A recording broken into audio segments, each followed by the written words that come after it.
তা তুমি কোন দিক থেকে আসছো মিয়া? আমার কোনো নির্দিষ্ট ঠিকানা নাই জনাব, যখন যেদিকে মন চায় সেদিকে চলে যাই। আমার লগে বুজরুকি করবা না মিয়া, আমি বুজরুকি একদম পছন্দ করি না। আমি বুজরুকি করার লোক না জনাব। তোমার মধ্যে বিশেষত্ব কি সেইটা বলো। কি জানো তুমি? আচ্ছা, আমরা কেমনে বুঝুম তুমি গুণিন? তুমি মানুষের ভাগ্য গণনা করে দিতে পারো? শুধু ভাগ্য না, মুখ দেখে বলে দিতে পারি কে কি সমস্যায় আছে, সামনে তাদের কি কি ধরনের বিপদ, আর বিপদের থেকে কিভাবে আসান পাইব তাও বলে দিতে পারি। পরীক্ষা প্রার্থনীয় জনাব। মাদ্দ সাহেব এত দারুণ কাজের লোক। হ্যাঁ মাদবর সাহেব, কিন্তু দারুণ কাজের লোক। মানে এনারে তো আমার এই গ্রামে রাইখা দেওয়া উচিত। গ্রামের মানুষের কত সমস্যা, উনি থাকলে আমাদের সবারই উপকার হইব। মাতবার মনে হইতেছে তোমরাই। তোমাদের জ্বালায় যে একটু কথা বলবো তারও কোনো উপায় নাই। এই যে তোমরা সব সময় চামচামি করো, তোমাদের দেখে তো আমারই লজ্জা করে। তোমরা যে চামচামি করো তোমার লজ্জা করে না? কি যে কর, আপনি হলেন এলাকার মাতবর, আপনার সাথে চলনে বলনে লজ্জার কিছু নাই।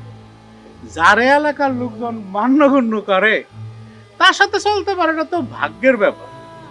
মাতবর সাহেব, সবার এরকম ভাগ্য হয় না। ওনারা সত্য কথাই বলছে জনাব।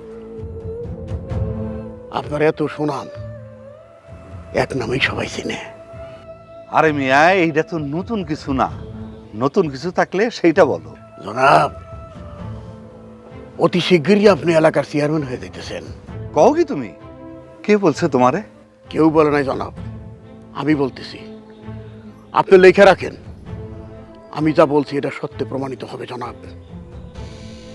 আমার কথা কখনো মিথ্যা হয় না।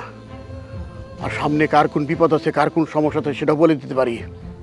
লতিফ ভাই, এই যে মতিন ভাই, এই যে শামসু ভাই, এই যে দাঁড়ায় আছে মকবুল, তার ভবিষ্যৎ বলে দিতে পারি। কি আশ্চর্য ব্যাপার, আপনি আমাকে সবার নাম জানলেন কেমনে?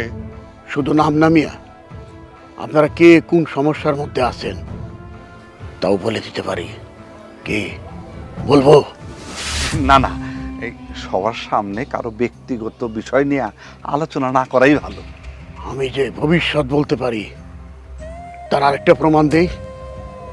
একটু পরে একটা বিপদ ঘটবো। বিপদ? সেটা আবার কি?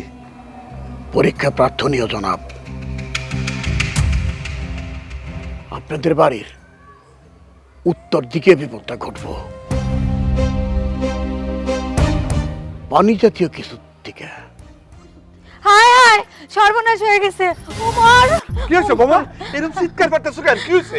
আব্বা, আপনার নাতিরও তো কোনো জায়গায় খুঁজে পাইতেছি না। কও কি? আমার দাদু ঘরে পাওয়া যাইতেছে না?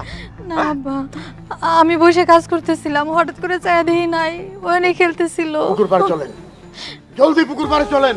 এই সবাই তাহলে চলো, জলদি চলো পুকুর পাড়ে। আব্বা, ওমর, আমার ওমর।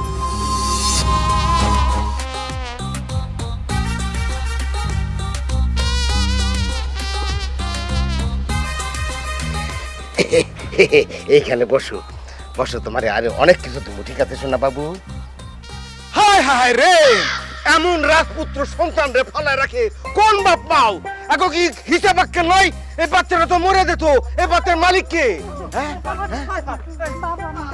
তুমি কে? আমার নাতির কি হয়েছিল? এই শোনেন, আমার নাম লোকমান, আমি মাসুমপুর এলাকায় থাকি।